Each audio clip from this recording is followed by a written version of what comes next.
tragic deaths in Colorado from COVID-19. They have all of our sincere condolences. My heart goes out to every family that experienced a loss in this crisis. As you can see, the daily growth rate is continuing to decline. As of yesterday, the growth rate is down to 2.8%.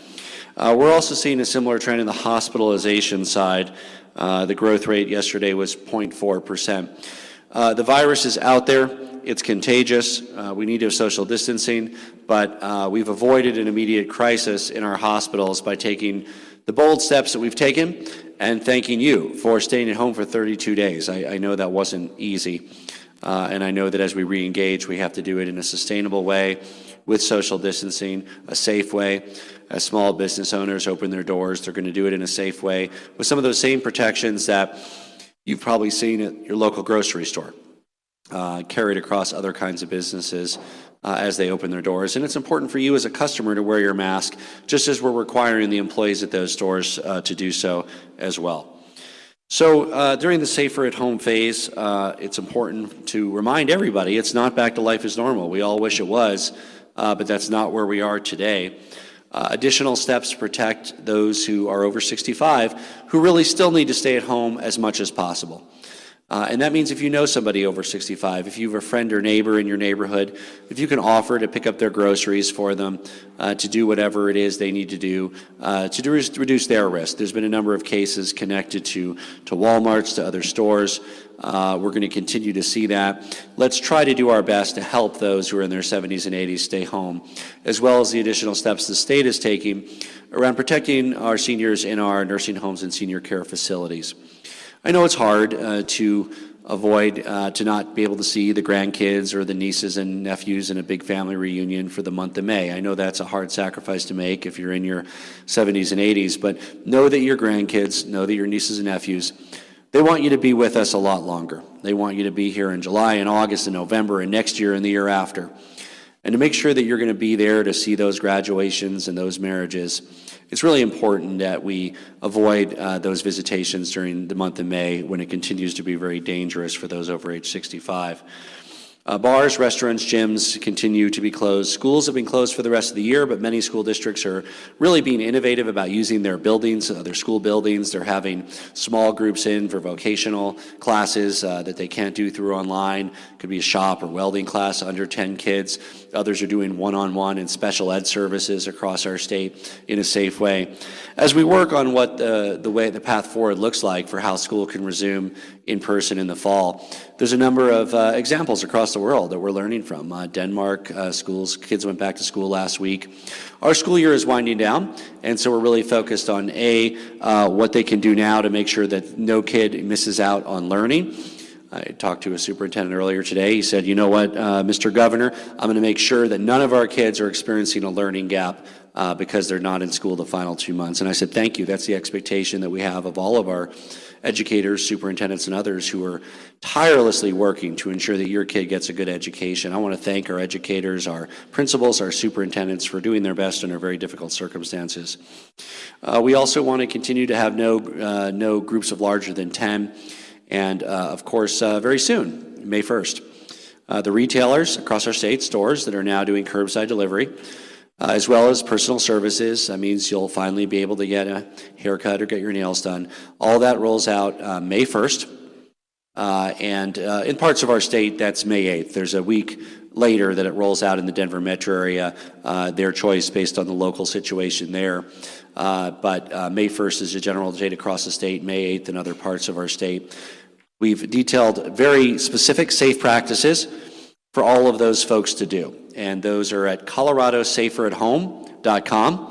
And if you run a nail salon or a barber or a store or a real estate company, any of those, you look on there, it has the exact things you need to do by what you do. And if you're a customer and you're interested in what steps they're taking, you should go there too, coloradosaferathome.com. It's really important that all of our businesses comply.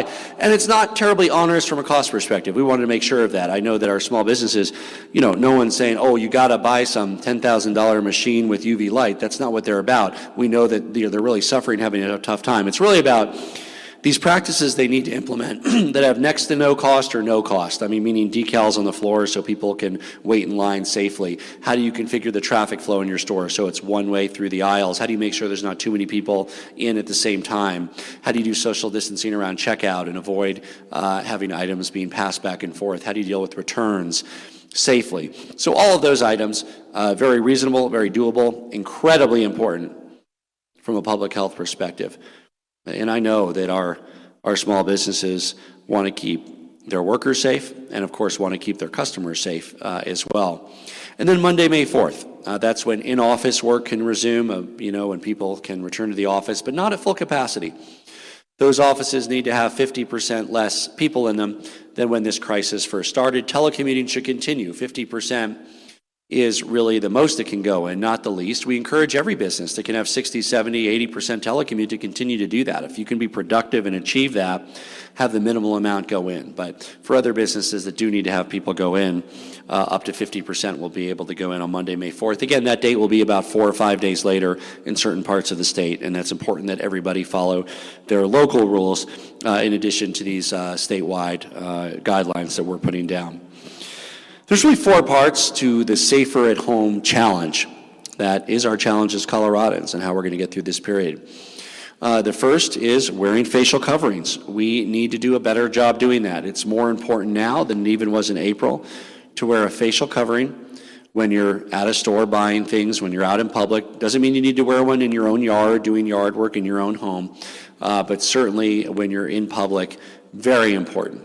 The life you save could be your neighbors, your aunt and uncles, your grandparents, your parents, and it could be your life that you save. So that's a very important item of personal responsibility. And frankly, we owe it to those who are working in retail and they're wearing masks and they're taking that additional risk that they're taking by being in that public-facing position. We owe it to them to keep them safer to wear masks when we're shopping as well.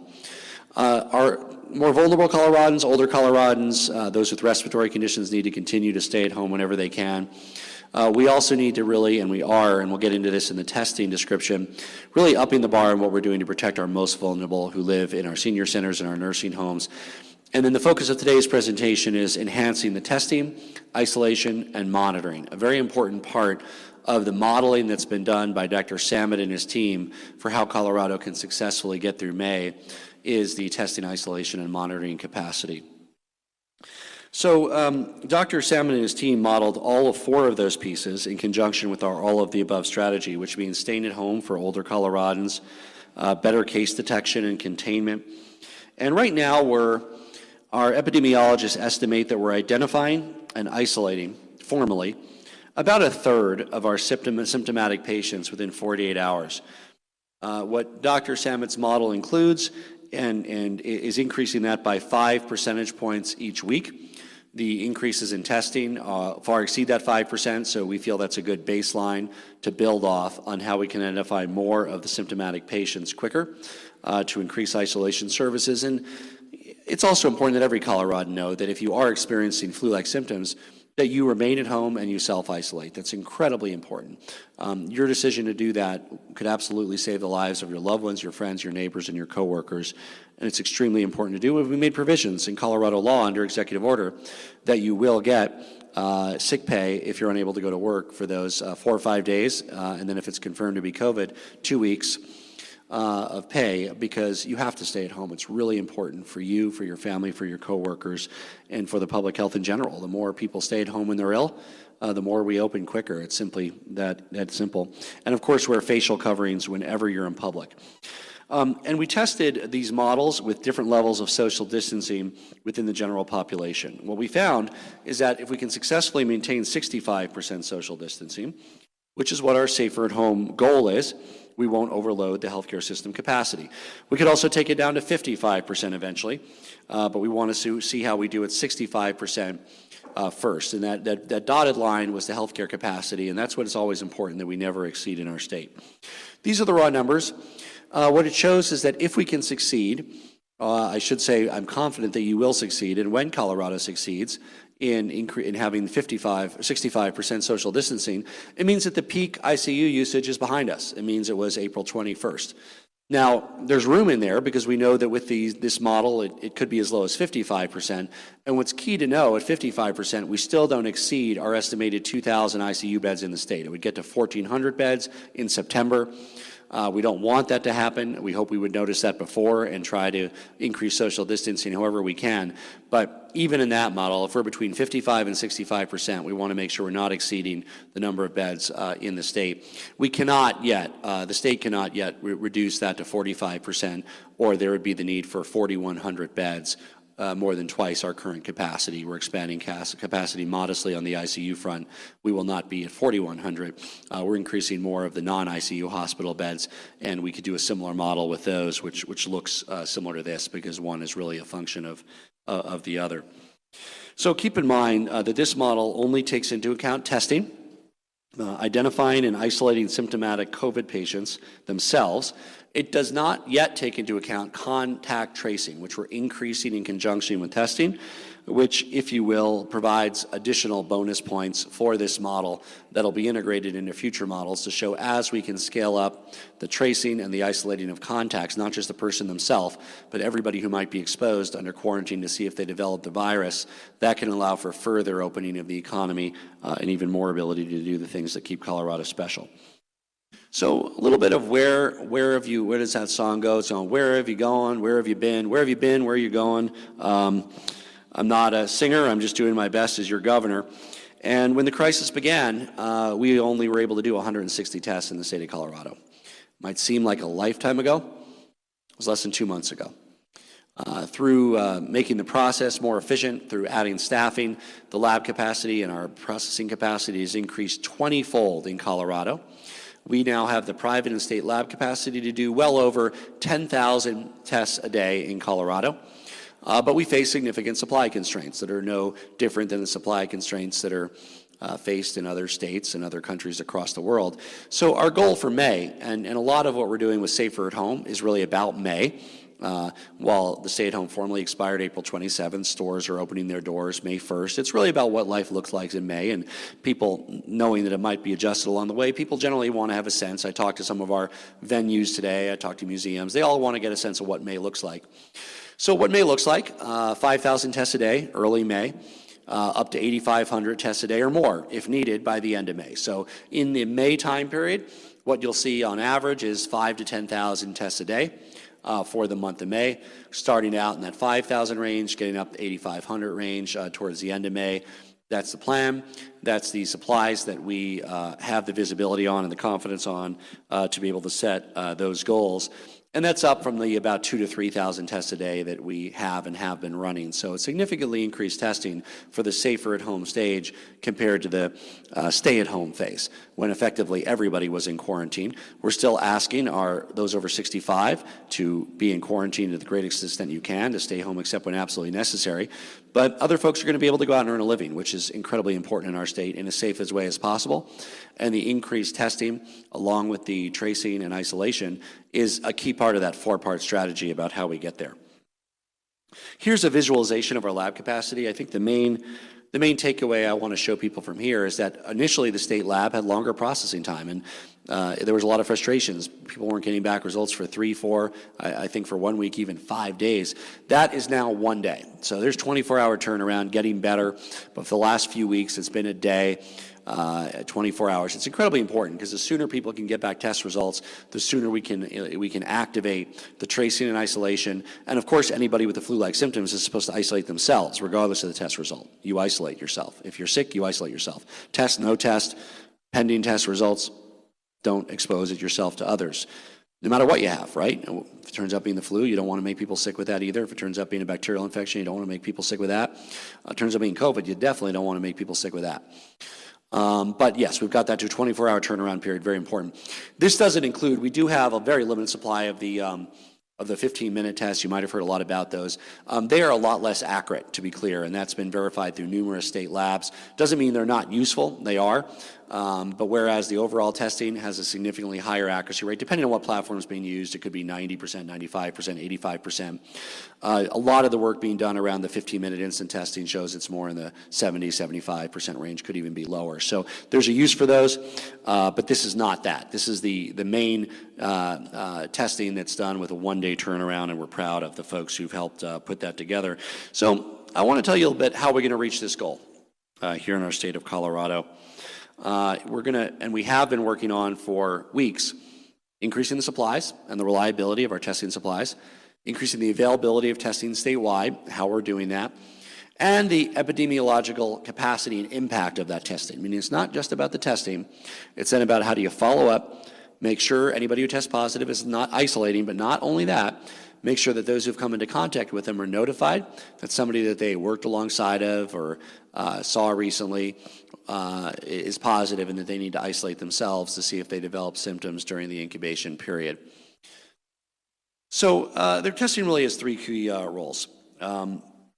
First one is identifying people who have COVID-19. Who, if you're ill, stay at home and don't expose others, but we want to know who has COVID-19. The second one is identifying hotspots.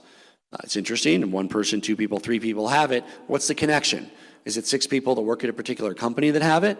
Well, we may need to have additional actions around locking down the company to prevent having to lock down the entire county or the state. We want to deal with this at a site-specific level going forward. The role of testing is critical in identifying those outbreaks early and acting quickly and boldly rather than letting it result in county-wide or economy-wide overarching shutdowns. And of course, the role of testing and protecting the most vulnerable. And this generally means our senior living facilities, our nursing homes, they're staffed by a lot of folks.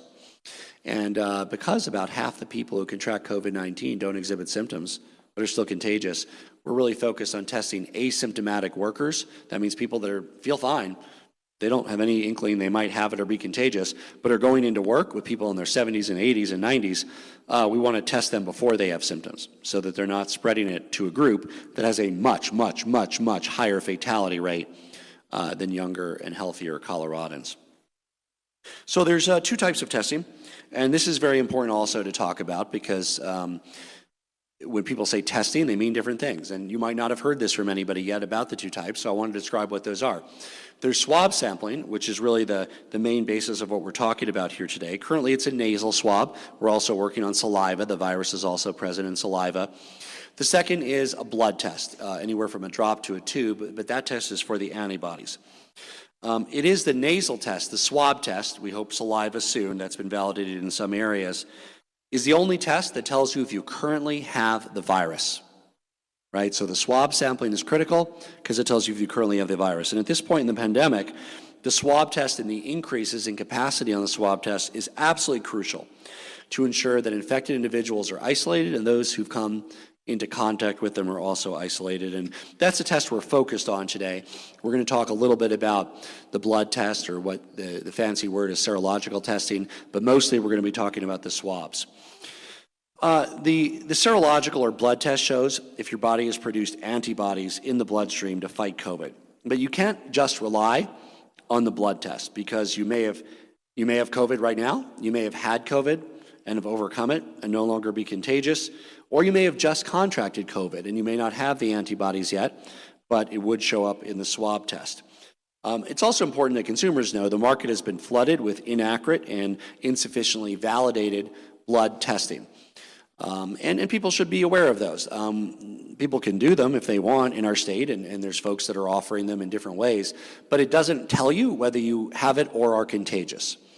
And that's important that people know that, and we also don't know the accuracy rate of the different blood tests that are occurring. Just as on the swab side, there's a wide variety of accuracy rates depending on the test. And that's why we have different places and ways that we use the more accurate tests and the least accurate tests. We're going to use every test we can get, but we have to use the more accurate tests in the most sensitive settings. It really is the same with blood tests. So the blood tests are helpful because they give us important epidemiological research, outbreak surveillance, scientific research, and it can also be used to screen the blood of those who've recovered from COVID, who can then donate their plasma for scientific research on a cure or vaccine, and we certainly hope that works. So we don't yet have enough data to know what antibody tests mean for individual patients, but Colorado is really spearheading research in this area. Here's this might look daunting, but this is actually a lot simpler than you think, this graph. What we call viral RNA, that's what we pick up in the swab test. So you see that peaks early. A few days into your infection, the nasal swab test will pick it up. The LGM, or short-term antibodies, LGG is long-term antibodies that last for months. So when you're picking up those, you could pick up somebody who's in the middle or late phases of their active infection or well after their infection. And this is the recovery of symptomatic individuals. Some people are asymptomatic, but those who are symptomatic can recover in a matter of days, or in the more severe cases, a matter of weeks. During that time, they have the active viral RNA that's picked up by the nasal or saliva swabs. And they are developing those antibodies, which will provide visibility into who had it, and we hope offers a degree of protection. And that's the other variable in this. There's not yet conclusive science about how protected you are by antibodies. We don't know exactly how long any added protection lasts, and we don't know the degree of that added protection, right? Scientists generally believe that it confers some added protection, but it's unknown whether that's a high degree of protection or a medium degree of protection. There's been a number of documented cases of reinfection. It's similar to when you get, let's just look at this. You might have gotten the flu shot, you might have gotten the measles shot. Flu shot only has about 50% protection against the flu, right? I got one. I wanted to be protected. Certainly, it's 50% less chance of getting the flu. I don't get one every year. Some years I just didn't have time, didn't do it, but I did get one this year. I got one last year. A measles shot, about 90% protection. So there are people who still get the measles shot and get measles, but they have much, much, much higher protection. And then secondarily in some of these, and again, we don't know if this is the case with COVID-19, but it is with others, sometimes the cases are less severe if you have the antibodies as well, even if you do develop a second infection. So this is all very promising. Many entities around the state are spearheading critical research to see how the blood testing can be used.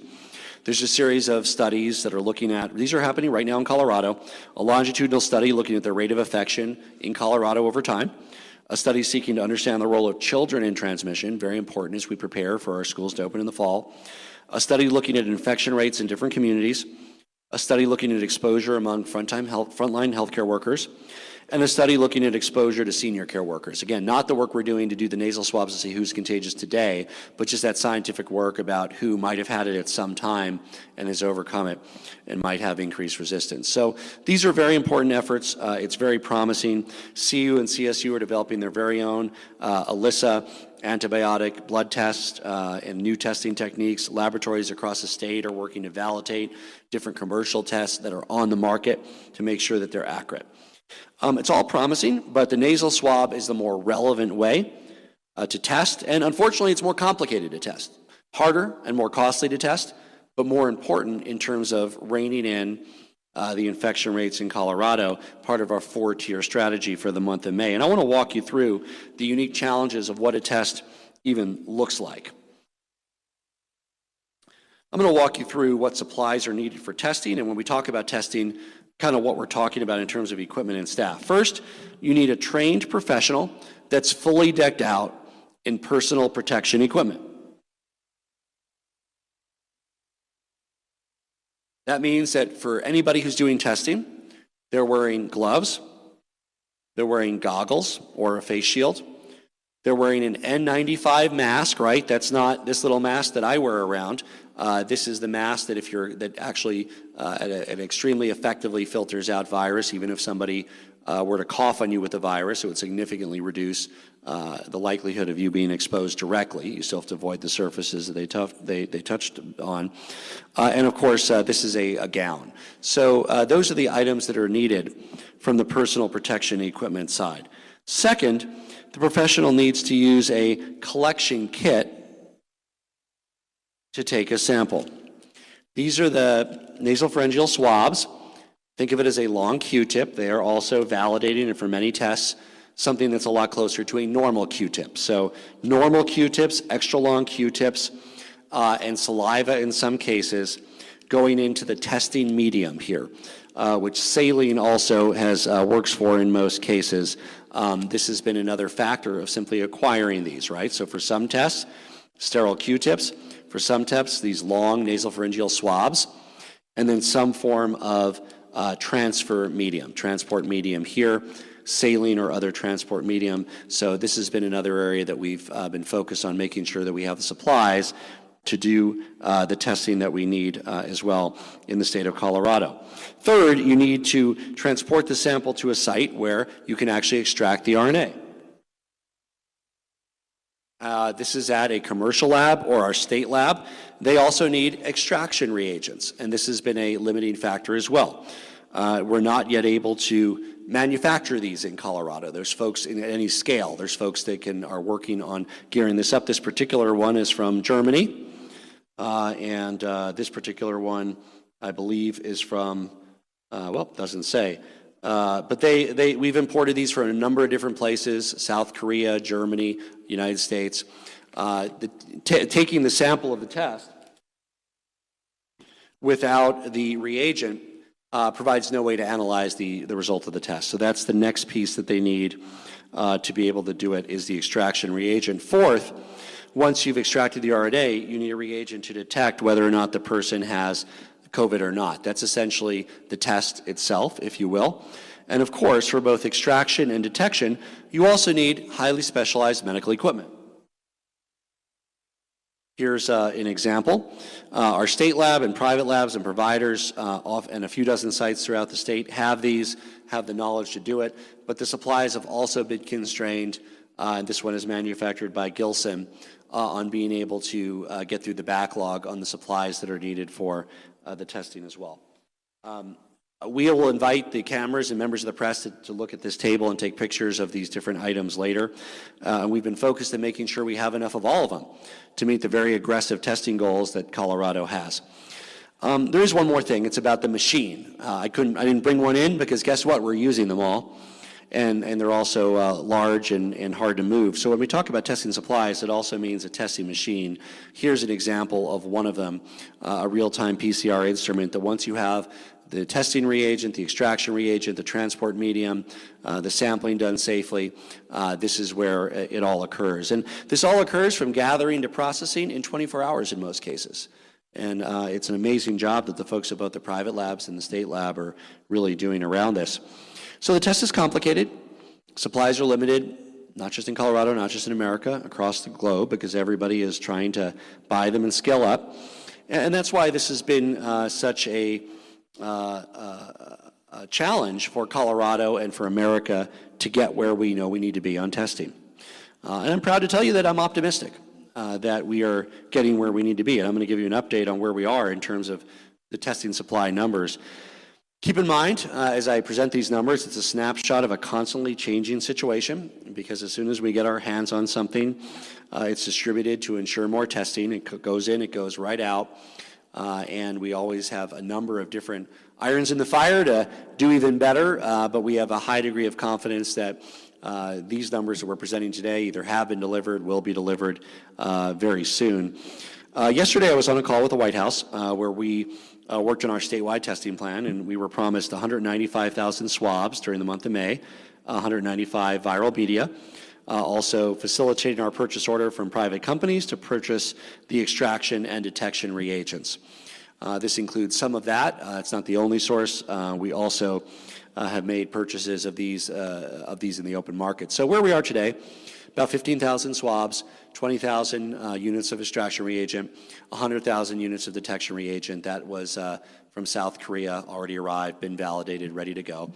By May 11th, and we hope sooner, federal government told us the first week in May it should go out, so just being cautious in terms of our plan for May 11th.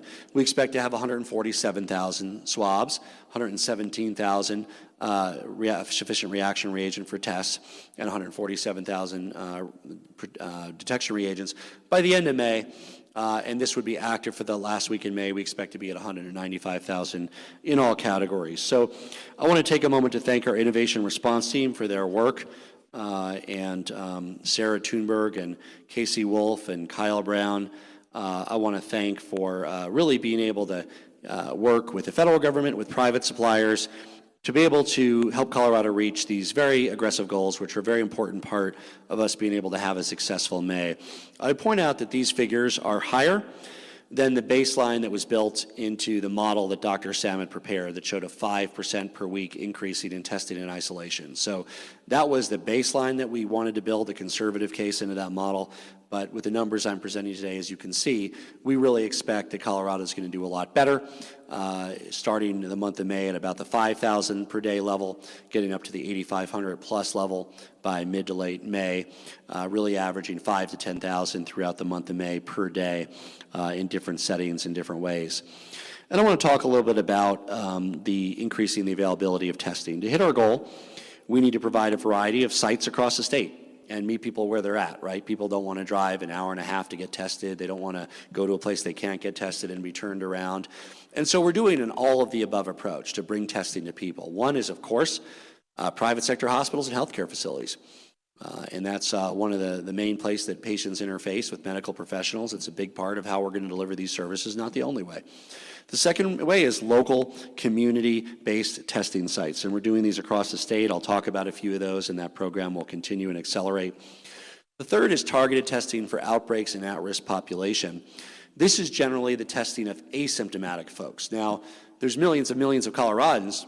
They're not everybody who doesn't have symptoms isn't going to be tested, but it'll be prioritized for people that are going to work with folks in their 70s and 80s, people that work in nursing homes, people that work in senior care facilities. We've done a bit of it already, and that's going to be rapidly accelerating through the month of May to prevent further outbreaks at those facilities. And then, of course, the state collaborates with private sector partners in a variety of ways around that testing. All of that information is fed back to our command center, so we can provide the public with current data and ensure that we're directing our resources and our health policy decisions based on science and data to actually meet the needs on the ground and contain outbreaks earlier rather than later. Here's a few examples of what each of these look like, because you're hearing these terms and what does that mean? Healthcare settings. This is where testing is being done. Children's Hospital, National Jewish, Denver Health, UC Health, Centura, Stride, Clinica, Community Health Centers, Kaiser Permanente. It's being done across the state at hospitals. Local community testing sites. We distributed a playbook to every public health agency in the state to support them in their testing. 51 counties in our state have requested a site. We've already completed readiness assessments, and we've approved 34 counties, and we've already sent testing supplies out to 26 of those community testing sites that are run by our local community partners across our state.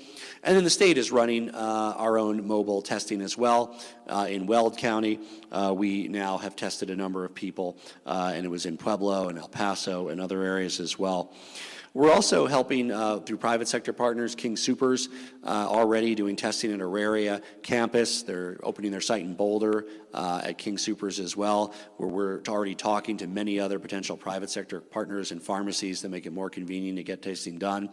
And then, of course, our state and county public health authority. I mentioned the last few days in Weld County, testing 882 people.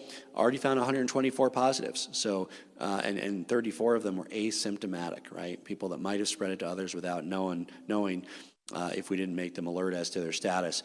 We've been in Pueblo, we've been in Mesa County, we've been in El Paso County. The Colorado National Guard and others are working very, very hard to make sure that we can provide that free testing. And by the way, all of this testing we're talking about, or at least almost all of it, is no out-of-pocket to consumers. And I say almost all of it because some of the serological testing that's optional, if you don't meet the criteria and you want to get tested, there may be a charge. But all of this testing that we're talking about here, there's no out-of-pocket to consumers, and that's very important to note as well. We will continue with the next slide. So testing update on senior facilities. 4 facilities tested, 1 ongoing today. It's 1,100 tests just in the last few days. And again, we found 99 total positives. 33 were asymptomatic. So the symptomatic should have been staying home anyway, but the 33 asymptomatic, that's folks that we were able to prevent from going to work at nursing homes and senior care facilities, and each one of those could have led to an outbreak that could have cost the lives of tens of our vulnerable seniors that live in those facilities. Working on a new partnership with CSU to run 45,000 tests on nursing home workers. That's in addition to the work that's supported by the Colorado National Guard. Big priority. And then personal protection equipment being sent to nursing homes by May 1st. 85,000 masks going out to almost every nursing home in the state, 388,000 gloves, 7,800 gowns, and eye protections, 10,000. So in case there are some asymptomatic folks that didn't get tested or became positive after they were tested, they're still going to be using those precautions. We want to do everything that we can to keep the folks safe that are living their golden years in retirement and make sure that they're there for many years to come for their families, for themselves, for their friends. And we can't wait until our senior friends can go back to bowling leagues and movie nights, and that's not in May. But we want you to be there. We want you to be there when we celebrate that date. So I know it's tough to stay at home if you're 75 and healthy and you want to go out and go to dinner with your friends and go to your bridge club, but not yet, not yet. And we want to make sure that when that day comes, you're with us, you're healthy, and you have many great years ahead. Who gets tested now?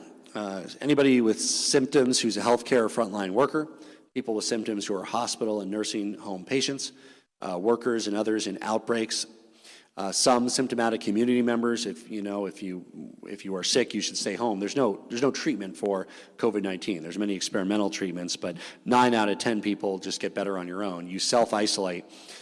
And if you need medical attention, if you're having trouble breathing, you, of course, should immediately call 911. But otherwise, you will likely get better, and you need to do that in your own home and avoid contact with others.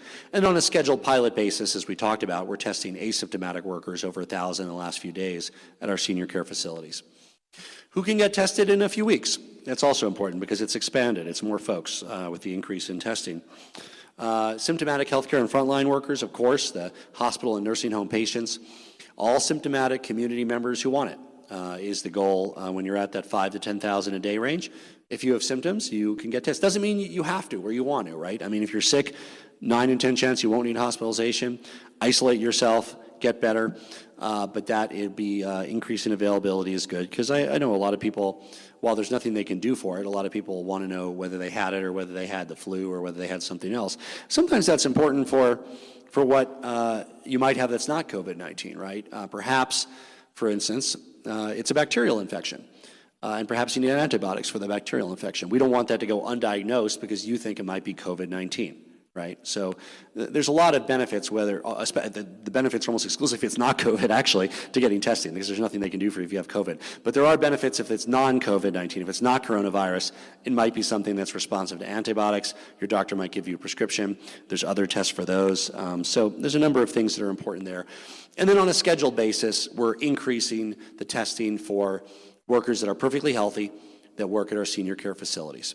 Really a robust program to prevent hotspots, reduce the likelihood of hotspots in long-term care facilities and nursing homes, among other vulnerable populations, including people experiencing homelessness as well.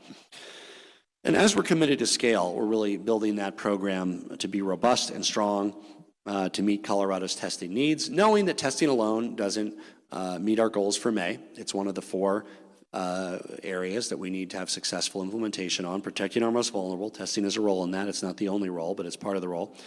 Continuing social distancing and wearing masks in public, and of course anybody who works with the public needs to wear masks as well.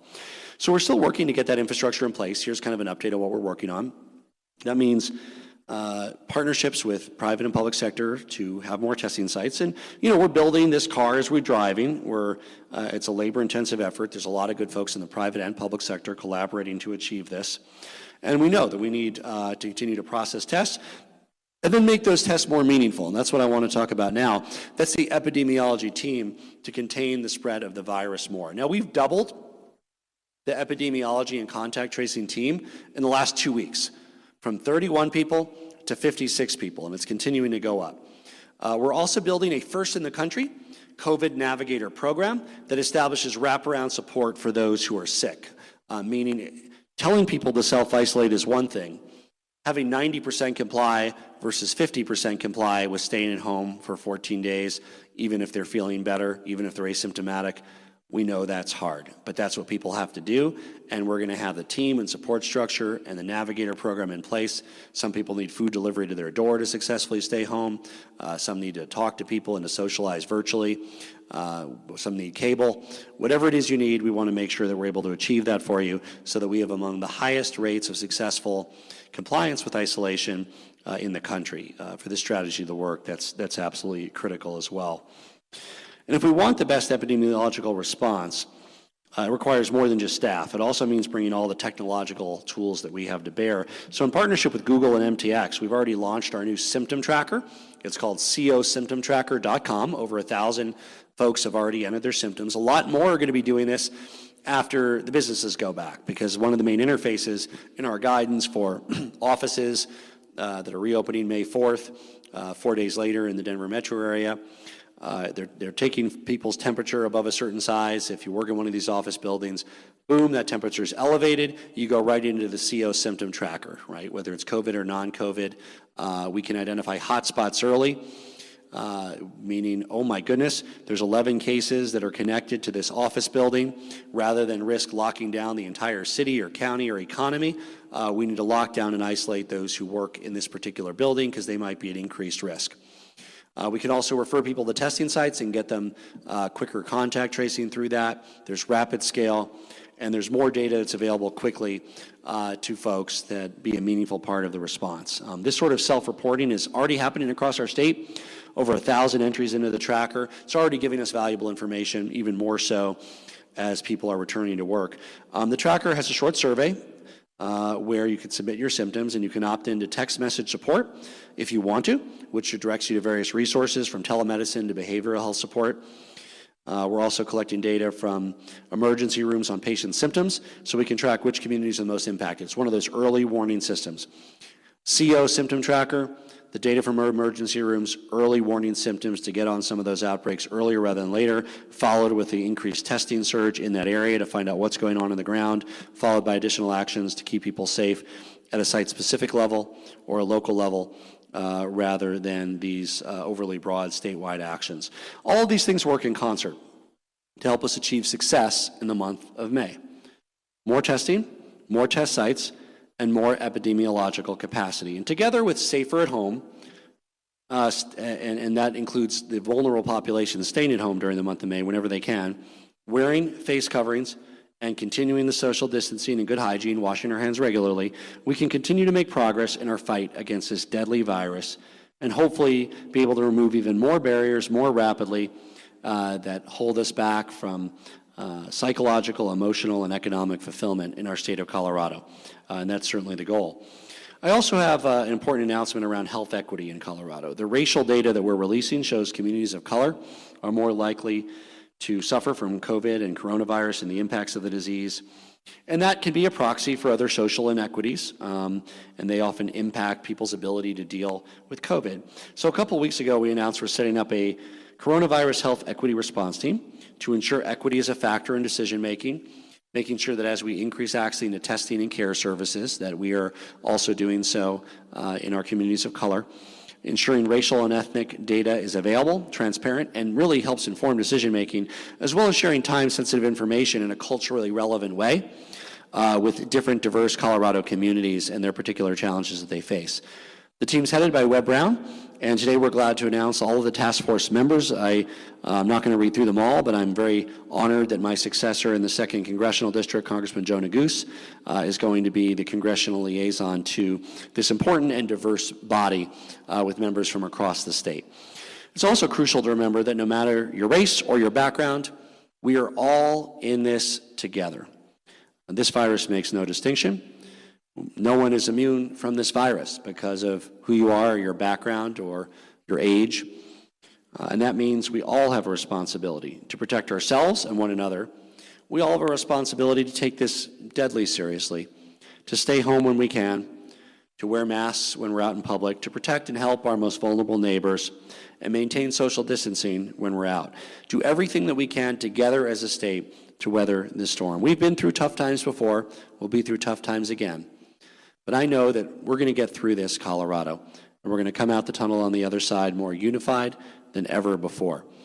I'm going to start with a few questions from the general public, as I'm beginning to do at these. These are submitted through Facebook or Twitter. I can't answer all of them. We answer a few online, but I'm answering a few in person as well. Let me see here. First one is, the Constitution matters, protect the vulnerable. The numbers do not bear out this safer at home business. Open the state. A lot of Coloradans have that perspective, and we are opening the state. Retail stores will be open, offices will be open. Doesn't mean people can run out to Rockies games, even if we were to let them occur, which we're not. Major League Baseball is not ready to play. They're talking about opening to empty fields and empty stadiums. So we want people to be responsible as there's a phased-in approach to more opportunities for Coloradans to earn a living. It's very important that businesses follow those safety guidelines. Businesses always follow safety guidelines, right? If you got your hair cut in good times months ago, they have guidelines they have to follow around sterilizing their equipment, preventing outbreaks of hepatitis or other infections. There's additional precautions that they're going to be taking, including wearing masks if you choose to get a haircut after they open on May 1st or May 8th in the Denver metro area. Another person said, there is no fair or just way to decide which businesses or activities are essential to someone else.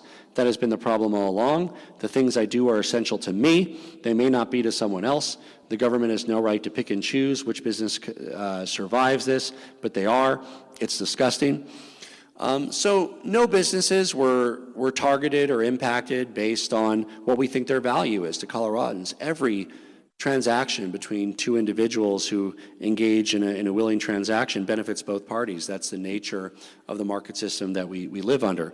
But there are some that were simply too dangerous, not because of what they do or what they are, simply because by nature of being a nightclub or a bar, it involves rapid socializing between dozens or hundreds of people together, where one infection can lead to dozens or hundreds of infections, right? And some of those hundreds at that bar and nightclub might be the caregivers for their grandparents, might go on to give it to their elderly neighbors or at their church. So it's all about what's safe. Nobody in government or anywhere else is trying to tell anybody what's essential and what's not. Everything you do is essential. Every Colorado consumer, every Colorado business, every Colorado worker is absolutely essential. It's just about having, as a society, the social distancing that we need to avoid completely overwhelming our hospital system and having unnecessary loss of life, meaning people that contract the virus would survive with oxygen or a ventilator, but die because there's not one there for him.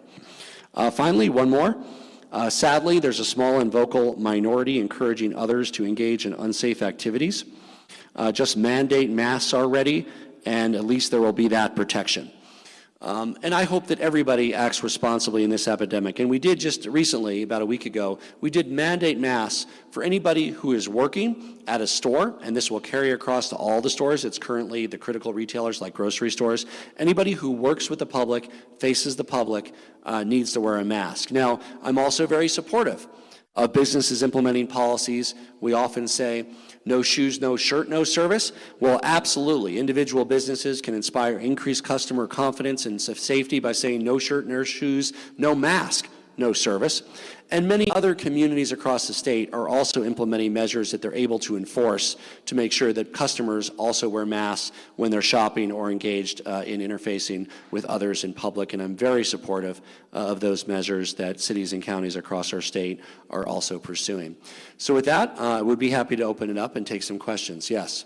Governor, I know that fighting COVID, wearing masks and social distancing is very important, but I'd like to ask a question that you raised about testing. You're saying that by the end of May, you want to conduct 10,000 tests across the state, and you said that currently there are only 2,000 to 3,000 tests being done. What makes you so confident that Colorado will be able to test so many people by the end of May when you mentioned that there might not be the agents and other things that are necessary to do so? So the question was about how can we be sure about reaching our testing goals of 5,000 to 10,000 throughout the month of May, start May, early May 5,000, getting up to 8,500 a day on average by the end of May. I hope that I gave folks more visibility into this work that we've been doing for many, many weeks to line up the supplies that we needed during the safer at home phase to be at 5,000 to 10,000 tests per day during the month of May, starting around 5,000 a day, getting up to about 8,500 a day by the end of May, more if needed. That's what we have been working on for many weeks to make sure that Colorado has the supplies, all of the supplies, the personal protection equipment, beyond what's needed by our frontline healthcare workers, beyond what's needed in our nursing home facilities to be able to do testing, the reagent, the swabs, all of those pieces of equipment that come together to make sure that we can start out May 5,000 a month and be at 8,500 plus by the end of the month and continue that pace of growth. And I would also point out that that is a higher rate of increase on testing than we built into our models. We were more conservative in our models because we didn't know what we will arrive when. Now that we received the over 100,000 tests from South Korea, we feel better talking about that. Now that we have the verbal commitment from the federal government for the delivery of additional supplies during the month of May and the timing for those, we feel a lot more confident, and we'll be updating those models in ways that might allow for reductions in social distancing over time. And if things are moving the right way, we hope there's additional areas that can open throughout the month. Telephone question, please.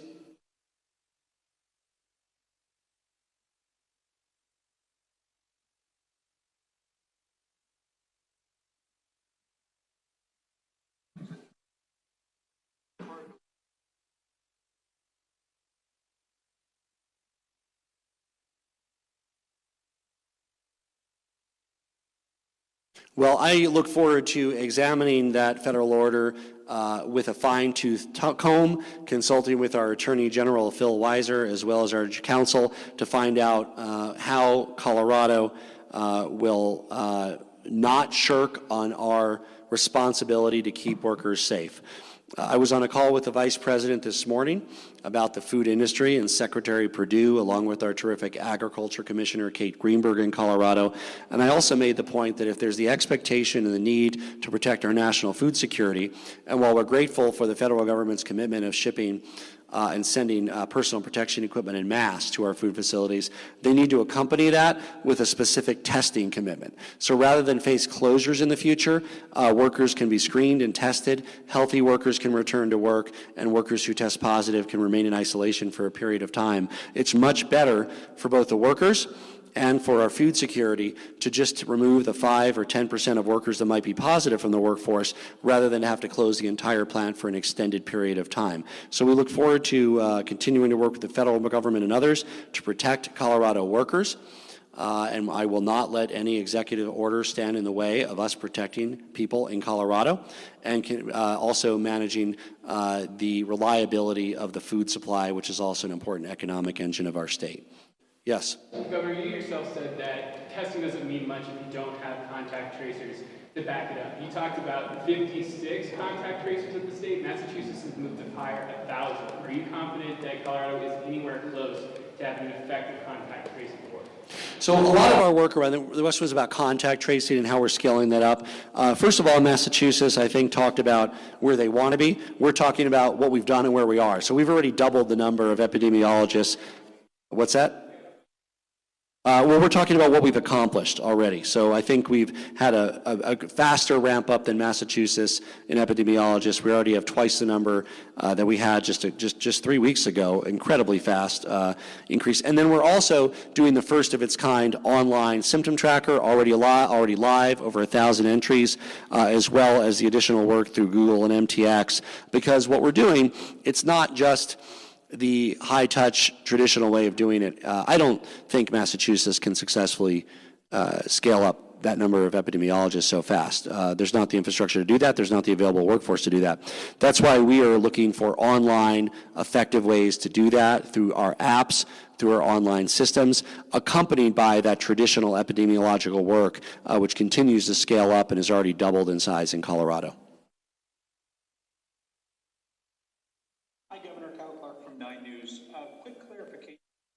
When you're referring to tests, I assume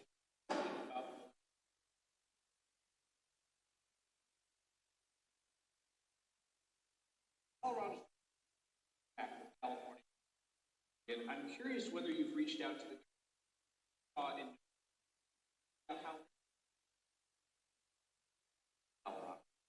how. Sure. So yes, those numbers that you saw, while we talked briefly about serological testing, all of the numbers we're talking about are for nasal swab testing or saliva testing, which will become increasingly prevalent, we hope and expect, throughout the month of May.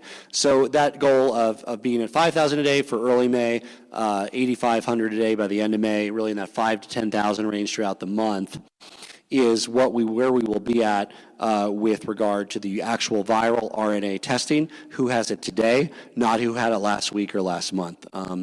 We are watching all the interesting work on the blood testing, the antibody testing, but that is mostly scientific work at this point. It guides our information, it guides our decisions from an information and science perspective, and it's very helpful and complementary, and there's a number of studies being done, but it doesn't have that immediate containment benefit that the work around the swab testing does. I talk regularly with the governors of our neighboring states. It's very relevant, in fact, what Utah, Wyoming, New Mexico, Arizona, Nebraska, Kansas are all working on, Oklahoma, are all doing great work in different areas. Many of them didn't have to have the same kind of stay-at-home period that we did. And that's just the fact that they had less of an outbreak than we did. Colorado has always been kind of just south of being one of these national hotspots, and I'm grateful for that. We don't want to have been a New York City or a New Orleans or a Chicago. We've always been one step down from that, which means that we've done what we needed to do. Colorado stayed at home successfully 32 days. I'm really thrilled that residents of Utah and Nebraska didn't have to have a stay-at-home order for a single day. They went right to kind of this safer at-home type period that we are now in, but we're only here because of the hard work of the people of Colorado. So we look forward to continuing to work to scale up testing as rapidly as we can. Colorado will continue to be a leader in this area, 5,000 to 10,000 tests per day during the month of May. And we're working with our private and public partners to do that. We tested 1,000 people the last few days in Greeley. We continue to provide that surge capacity to be able to get on hotspots quickly. And we were also, I think, one of the first 3 states, along with New Mexico and California, to do the testing of the asymptomatic workers at senior care facilities. Over 1,000 tests already, several dozen asymptomatic individuals who thankfully will not bring the contagion unwittingly to those facilities where it could have a deadly result. Telephone, yeah, or here, in person, Jesse. About how you're going to manage all these asymptomatic cases in the state. You're saying by May 15th, people who have symptoms will be able to be tested, but we know that as many as half of the people who have this virus will be asymptomatic. Isn't it going to be catching up too late by the time these people have already infected other people and these outbreaks have grown? He asked about the asymptomatic people and how do you test them. You can't really pull them out from the rest of the population. They don't know they have it. People have minor symptoms. They might know that they should be tested, but otherwise, you simply don't know you have it. So there's only going to be targeted testing of asymptomatic individuals. What does that mean? It's the people who are perfectly healthy that go into work with people in their 70s and 80s. Because we don't want them and they don't want to bring that in unwittingly. And so we're increasing that capacity. We've tested over 1,000 already, but that's only as good as this week. Those same 1,000 people that got tested this week, many of them will have to be tested again in 8 or 10 days because more of them might unwittingly have the virus. So the asymptomatic testing will really be targeted to people who operate and work around people in their 70s and 80s to prevent the likelihood of the outbreak reaching even more and greater number of our senior care and nursing home facilities in our state. In general, it'll be the symptomatic Coloradans that are tested if they want to be. Again, if you're sick and you can self-isolate, stay at home. There's no clinical benefit to you in knowing what you have unless it's something that's not COVID. Then you probably do want to know if you need antibiotics for strep throat or something like that. But there's different symptoms for some of those conditions, and that's why we've also put a big push on telemedicine. I think it's important to talk to your doctor and see whether they think it's something other than COVID, because then it is very important to go in. You get tested for COVID, obviously to rule that out, but also tested for other conditions that there might be treatment for or could be even worse if they're not treated. Telephone? Hi, Charles Ashby from the Grand Junction Daily Sentinel. I realize the topic of the day is testing, but I want to change the subject a little bit if I may. With the legislature coming back in the next, within 2 weeks, obviously their biggest discussion is going to be how to balance the budget, cutting about $3 or $4 billion, which means there's not going to be a lot of money for programs. I'm wondering what your priority is going to be when it comes to the recovery in helping to find programs to create jobs, doing things to boost broadband, which we've seen now that helps in business recovery. And what are your thoughts on non-monetary programs such as the Rural Jumpstart program? Should those kinds of things go forward? Should that be a priority for you? So the biggest piece of business that the legislature and the Joint Budget Committee and all of us need to accomplish is the budget for next fiscal year. And that will be based on the projections that come out May 12th, the baseline projections that it will be balanced to. So that's a very important date that we'll all be looking for, and we look forward to working with folks to get that done. There will be capacity for additional non-fiscal work that the legislature does. Some of that were bills that were already in process that are good ideas, and some of them are even better ideas during a COVID-19 outbreak. Others are new ideas of areas where we can provide regulatory relief in statute that allows companies to operate in safer ways, allows individuals to live in safer ways. We have been working closely with legislators of both parties. We created an Economic Recovery and Stabilization Council chaired by former Denver Mayor and Secretary of Transportation Federico Peña, many members of the business community, Republican, Independent, Democrat, all working together to come up with common sense suggestions. Each of those areas and subcommittees has a Republican and a Democratic legislator working with them. So we think there's going to be some COVID-19 specific health and economic response pieces that we hope the legislature is able to find time for in their limited time that they're coming back. Yes? Two quick questions from two of our reporters back at the station. Can you speak a little louder, please? Yes, two questions from two of our reporters back at the station. First, regarding the budget also, what kind of impact is coronavirus having on the state's budget, and what kind of cutbacks do you think we can expect to see due to the downturn in revenue? So the budget forecast will be out May 12th.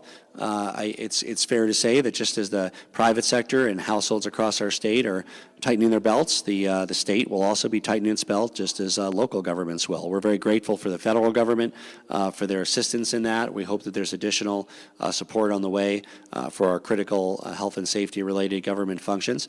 But there's going to be a belt tightening across our entire state, and just as families are making sacrifices, state and local governments are also making sacrifices.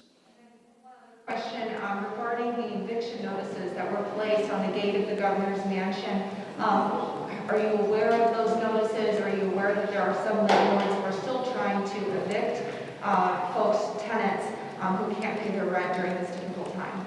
Well, I don't think there have been any evictions in the month of April. That executive order is due to expire in the next few days. I will be renewing it and strengthening it, so there will also not be any evictions during the month of May. The only caveat on that is there are emergency evictions process for dangerous situations and health and safety. If there's somebody that's brewing meth in a house, they will get an eviction notice. But there will be no evictions for lack of payment for May, just as there have not been for April. Yes. Buenas tardes, gobernador.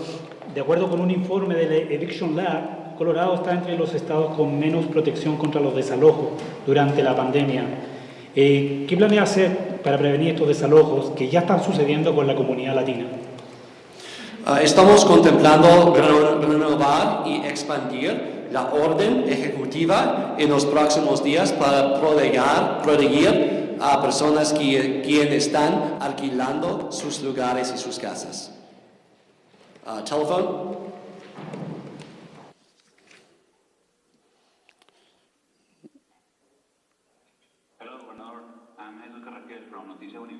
Sí. Gobernador, las personas que no han podido pagar sus rentas e hipotecas siguen haciendo un llamado para que usted genere la orden ejecutiva. ¿Usted va a generar esta orden? Sí, es casi el mismo, ¿sí? Ok. Sí, en los próximos días vamos a renovar y expandir las protecciones para gente quien están alquilando sus casas y protegerlos durante el mes de mayo, igual que el mes de abril. From the room? Yes. Clarification on one point. The 150,000 kits from South Korea and the numbers you showed earlier about May and where we hope to get, is that included in the goals you set, or is that on top of that 150,000? Those are the goals for testing for May. It'll be 5 to 10,000 a day throughout May. In the 5 range early, getting up to 8,500 by the end of May. But it'll be in that 5 to 10,000 per day range throughout the month. That's a sustained rate throughout the month. So we would, and we have additional purchases from South Korea that we will be expecting. Those are mostly for June. The ones that already received will be used in the month of May. Okay, from telephone, please. Hi, Yesenia from Chauncey here. School districts are planning large in-person events like graduation for as early as July. Do you have any guidance on what those might look like or if they'll be permitted? The question was about how school districts are doing large events. I have regular calls with our superintendents. We simply don't have guidance for July yet.